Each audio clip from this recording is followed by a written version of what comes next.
This video is to prove that we all did not sin. All of us Israelites did not sin and go against the Almighty.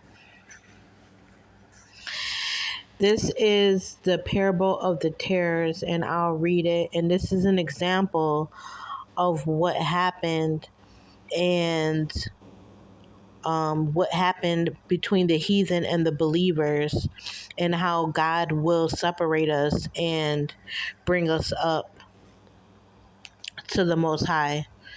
It says, another parable put ye forth unto them. So this is a parable saying, the kingdom of heaven is likened unto a man which sowed good seed in the field. But while men slept, his enemy came and sowed tares among the wheat and went his way. So the enemy came and deceived the heathen, is the parable. And when the blade was sprung up and brought forth fruit, then appeared the tares also.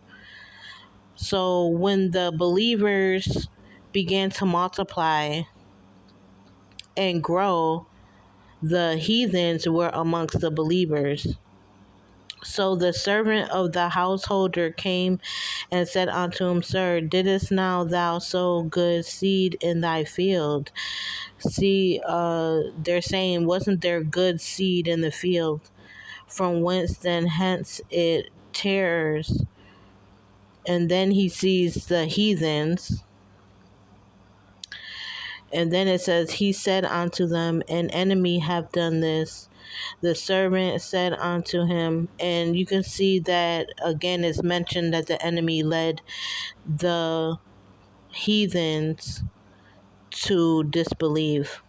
Wilt thou then that we go and gather them up? But he said, No, lest while ye gather up the tares, ye root up also the wheat with them. So it's saying right here that the Most High does not want the tares to be plucked out and taken away from the wheat until the proper time, because some of the believers would be mixed with the tares. So it says, let both grow together until the harvest. And in the time of the harvest is when God will separate the tares from the wheat, the heathen from the believer.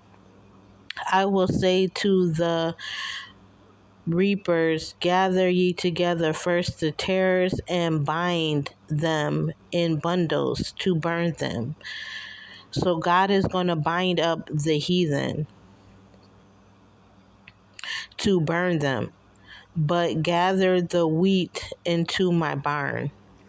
So that's the parable of the tares. Now, like I said, there's a movement that is saying we were all sinners and God's punishment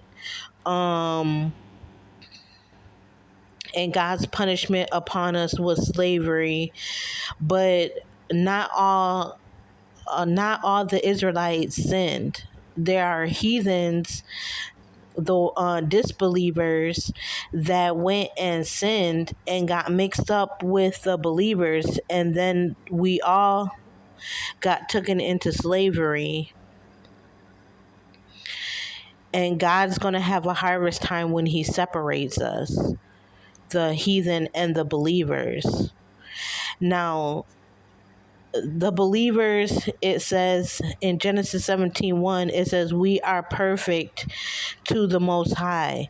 And that was a message spoken to Abraham in Abraham covenant, that if we follow the Most High God, that we can walk before the Most High God and be perfect and be imperfect. So we, the believers, are perfect. We're not sinners. We may fall, but we have to get back up again. We may fall into the trickery of the enemy, but we have to get back up again because we're made perfect. believing in the Most High God. Now, the covenants that were made was Noah, the covenant with Noah, the covenant with Abraham, the covenant with David, and the covenant with Jesus, which is the new covenant. Those are covenants that God has made, that Yahweh has made with the believers. And if we follow these covenants, we will be also perfect and without sin. If we follow the commandments and have fellowship with the Most High, we will be without sin. And then the harvest will happen where the believers get separated from the heathen.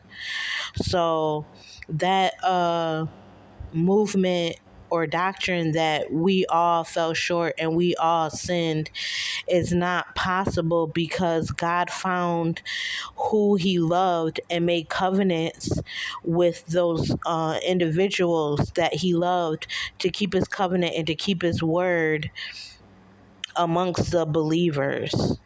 It's just that the heathen and the believers had to grow up together, had to be raised together. But there will become a time when we will be separated from the heathen, and we will see the reward upon the wicked, it says in a verse in Psalms, that we will see the reward upon the wicked. So like and subscribe if you haven't yet, and I hope to see you in the next video.